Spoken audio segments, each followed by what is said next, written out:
So here's a good example of some fiber cement that's got a couple of issues going on. They've actually got some clearance between the bottom of the siding and the roof, which is good, but the underside of this is starting to chip away. Up here the detailing gets a little worse where it gets a little closer. Probably they didn't paint the underside of that, didn't seal it up, so the bottom started to break away. The other thing is you've got so this roof valley comes down. Water is going to flow down this corner, run down into that flashing, follow it down. They're missing what's called diverter flashing, which is going to knock the water into the gutter.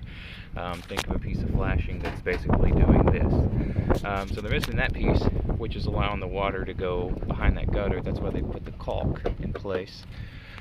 But that's broken apart. It's not the proper detailing. So what's happened, you can actually see the water stains.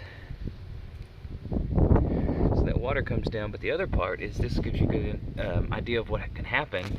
You've got some gaps that are back there, so if that water can make its way around that joint, make its way into these gaps, not only will it roll down the face of that siding, but it'll roll behind it. And that's why we're seeing, it's difficult to see, but there's some dark discoloration through there.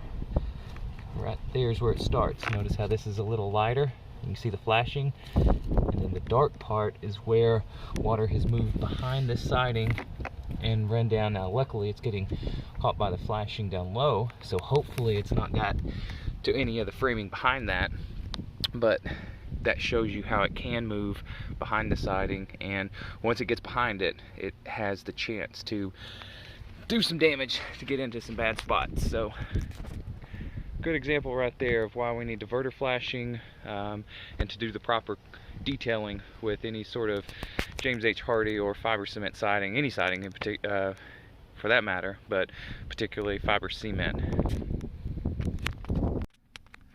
Alright, so in the attic now, and underneath the chimney, this is the chimney flue that's going up. Underneath that chimney, we can see right underneath that area where we don't have diverter flashing, we can see where water has made its way into the attic space. This is right under that area of black flashing that we saw earlier. Here's the other side of it. So again, diverter flashing, proper detailing, that will stop all of this from happening. All of that, and in turn all of this going down inside of the house.